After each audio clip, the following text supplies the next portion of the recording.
안녕하세요. 이번에는 창세기, 생명과 그리스도라는 그 일부를 한번 좀 깊이 들여다볼까요? 이게 창세기에 대해서 상당히 독특한 해석을 제시하고 있어서 네, 좀 흥미롭더라고요. 네, 맞아요. 보통 우리가 창세기 하면 뭐 천지창조나 아담과 하와 이런 초기 인물들 이야기를 딱 떠올리잖아요. 그렇죠.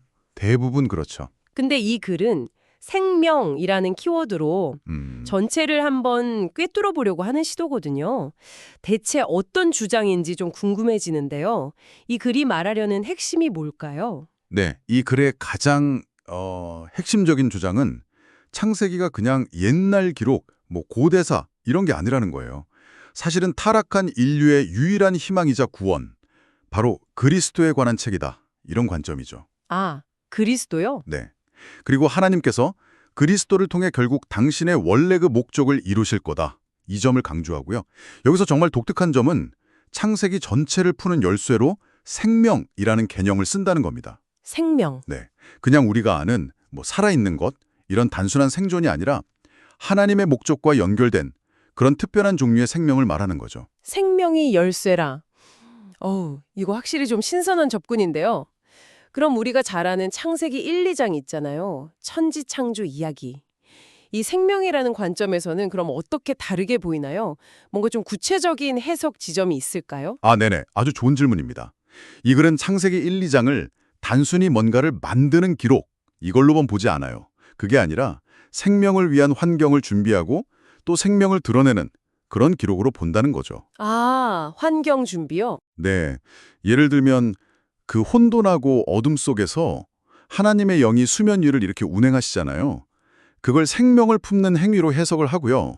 또 빛이 생기고 물이 나뉘고 묻이 드러나는 이 모든 과정들이 결국은 식물, 동물 그리고 최종적으로 사람 이런 생명체가 존재할 수 있는 터전을 마련하는 단계였다.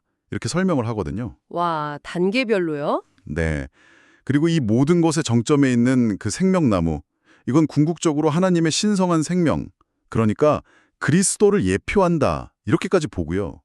그러니까 모든 초점이 진짜 생명에 맞춰져 있는 거죠. 그렇군요. 와, 창조 이야기 자체를 그냥 생명을 위한 어떤 거대한 무대 설정으로 본다 이 말씀이시네요. 굉장히 흥미로운데요? 그럼 이 생명 중심의 관점 있잖아요. 이게 창세기 후반부에 나오는 주요 인물들한테는 어떻게 적용될까요? 거기 보면 아담부터 요셉까지 8명 정도 언급되던데요? 네, 맞아요. 그 관점이 이제 인물 해석으로도 그대로 이어지는 거죠.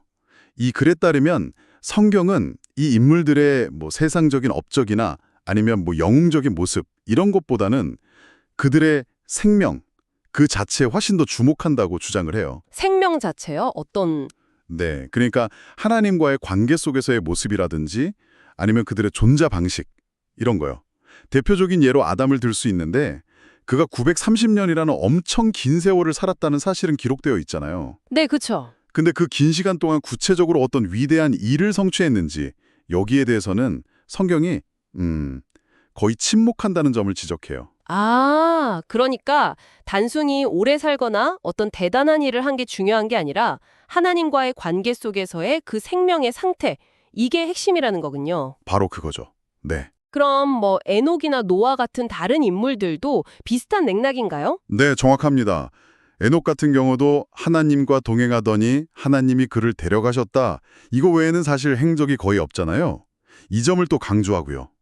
노아가 그 거대한 방주를 지은 건 역시 그의 뭐 개인적인 능력이나 지혜 덕분이 아니라 전적으로 하나님의 계시에 순종한 결과였다. 이렇게 보는 거죠. 아, 전적으로 순종. 네. 네, 그런 거죠.